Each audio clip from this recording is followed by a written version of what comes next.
Madame, Monsieur, bonjour et bienvenue dans ce nouvel épisode de 3 questions sûres. Cette semaine, nous vous proposons de nous intéresser aux revenus exceptionnels ou différés qui bénéficient du système du quotient, système de calcul, qui permet d'atténuer la progressivité de l'impôt sur le revenu. Avant de découvrir les 3 questions retenues par la rédaction, j'accueille notre experte Françoise Soulet, rédactrice en chef adjointe de la rédaction fiscale, qui a accepté de venir nous apporter son éclairage. Bonjour Françoise. Bonjour Marianne.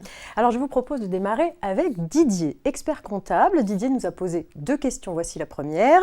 Une distribution importante de dividendes ou encore un boni de liquidation peuvent-ils bénéficier du système du quotient en tant que revenu exceptionnel ? Alors, dans un premier temps, rappelons brièvement en quoi consiste le système du quotient. Donc, les personnes qui perçoivent au titre de l'année un revenu exceptionnel ou différé peuvent demander à bénéficier de ce système du quotient qui permet d'atténuer, comme vous l'avez dit, la progressivité de l'impôt. Alors, qu'entendons-nous par revenu exceptionnel ou revenu différé ? C'est un peu la question donc, posée par Didier. Donc, on est dans le champ d'application. Et cette notion de revenu exceptionnel est effectivement importante pour pouvoir bénéficier du système du quotient. Je rajouterais que ce revenu exceptionnel doit être soumis au barème de l'impôt sur le revenu. Pour bénéficier du système de quotient, on doit considérer qu'il ne peut pas être perçu annuellement.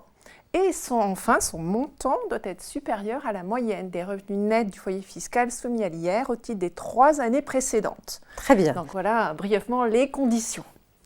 Donc pour venir à la question de Didier, sa question touche à la fois au boni de liquidation. Là, je n'ai pas d'hésitation, c'est le boni de liquidation, à condition de respecter les conditions, va entrer dans le champ d'application du système du quotient et donc bénéficier de ce calcul. La question concernant les dividendes mérite attention et pour y répondre, on va s'attarder sur des exemples de jurisprudence. La première, c'est une cour administrative d'appel qui nous précise que les dividendes qui, par nature, ne constituent pas en fait des revenus exceptionnels susceptibles de bénéficier du système de quotient. Là, dans cette hypothèse-là, la cour administrative d'appel a apporté une réponse positive parce que les distributions qui avaient été perçues par les actionnaires en 3 fois, sur une période de 8 ans, en fait, ces distributions provenaient de sommes qui avaient été mises en réserve antérieurement aux distributions litigieuses. La Cour a considéré que ces distributions ne pouvaient pas être considérées comme perçues annuellement. En plus, la condition au montant que j'ai précité tout à l'heure était respectée. Donc là, les dividendes, oui, pouvaient bénéficier du système du quotient. Dans le même sens positif, citons également une décision du Conseil d'État. Et là, c'est une société qui avait cédé une part importante de ses immobilisations. Donc, eu égard en fait à la nature de l'activité de la société, à son activité résiduelle après ses cessions, le Conseil d'État a considéré que les distributions aussi ne pouvaient pas être considérées comme perçues annuellement et le montant respectait également la condition précitée. Donc là aussi, les dividendes ont bénéficié du système du quotient. Je sens qu'il va y avoir un mais. Oui, mais... Merci Marianne. Mais attention, donc autre arrêt que je peux citer, toujours cour administrative d'appel. Là, la réponse a été négative. Pourquoi ? Parce que dans cette hypothèse-là, la société, les montants distribués provenaient d'une plus-value, de cession de participation. Or, la société avait réalisé au cours de l'année effectivement ces cessions, mais avait réalisé d'autres cessions au cours des années successives. Donc là, on n'a pas considéré que c'était un revenu qui ne pouvait pas être perçu annuellement. Donc voilà, on a apporté une réponse négative. Donc là, pas d'application du système de quotient. Donc pour répondre à Didier, attention aux circonstances. En fait, il faut vraiment qu'il y ait un événement exceptionnel, une situation particulière, pour qu'on puisse considérer que les dividendes, qui ne sont pas par nature des revenus exceptionnels, puissent bénéficier du système du quotient. Donc, eu égard à toute la jurisprudence, se rapprocher un petit peu des circonstances pour pouvoir, en fonction de sa situation particulière, apporter une réponse. Très bien, merci Françoise pour ces premiers éléments. Alors on continue avec Didier qui nous demande également si au regard des jurisprudences récentes, il faut imputer les déficits sur les revenus à comparer. Alors, pour répondre à sa question, je reviens sur la condition que j'ai citée tout à l'heure, à savoir que le revenu exceptionnel, son montant, doit être supérieur à la moyenne des revenus nets du foyer fiscal soumis à l'IR au cours des 3 années précédentes. nous avons là deux termes de comparaison. Le premier, le revenu exceptionnel, et le second terme de comparaison, c'est revenu net des 3 années précédentes, soumis à l'IR. Le texte légal, concernant ce deuxième terme de comparaison, précise bien que ce sont des revenus nets. Donc là, il n'y a pas d'ambiguïté. Par contre, là où il y a vraiment beaucoup de divergences, ça concerne le premier terme de comparaison, la notion de revenu exceptionnel.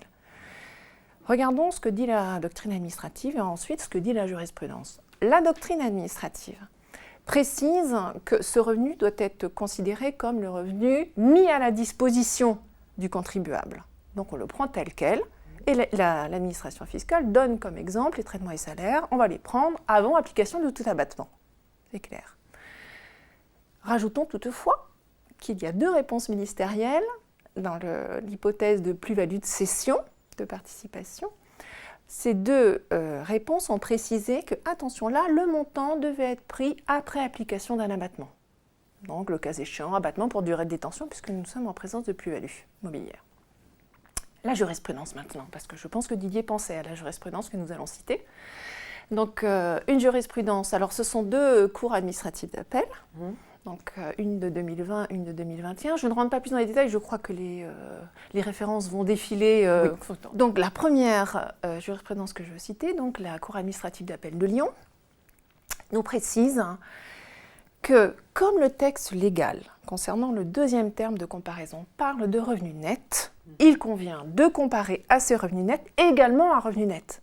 Donc, elle prendrait en revenu exceptionnel un revenu après application d'abattement, éventuellement, le cas échéant, de déduction de charges, de déduction de déficit. Très bien.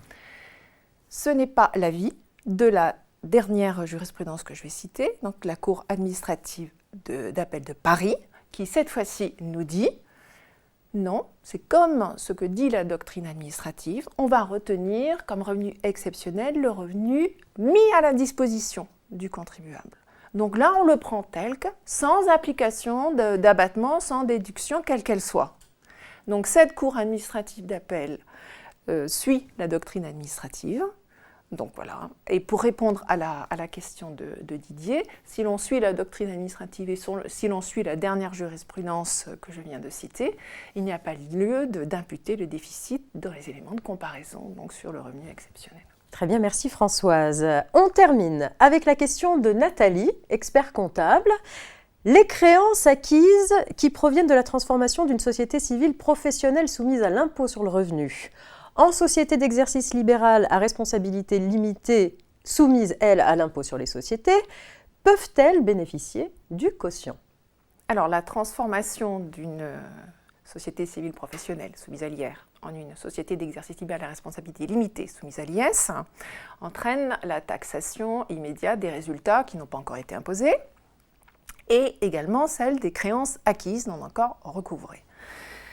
Le montant de l'impôt qui résulte de la taxation des créances acquises peut faire l'objet d'un fractionnement sur 3 ou 5 ans. Mais le système du quotient dont on parle peut également bénéficier aux créances acquises. Donc s'il y a option pour le système du quotient, il peut se cumuler avec le fractionnement. D'accord. Et à ce moment-là, le fractionnement ne s'appliquera que montant de l'impôt calculé donc sur les créances acquises et calculé d'après le système du quotient. Voilà. Très bien. Eh bien, merci Françoise pour l'ensemble de ces précisions à nos abonnés. Et puis à bientôt. À bientôt, merci Marianne. Alors pour plus de précisions sur ces mesures, vous pouvez vous reporter à nos ouvrages intitulés Impôt sur le revenu et Dictionnaire fiscal.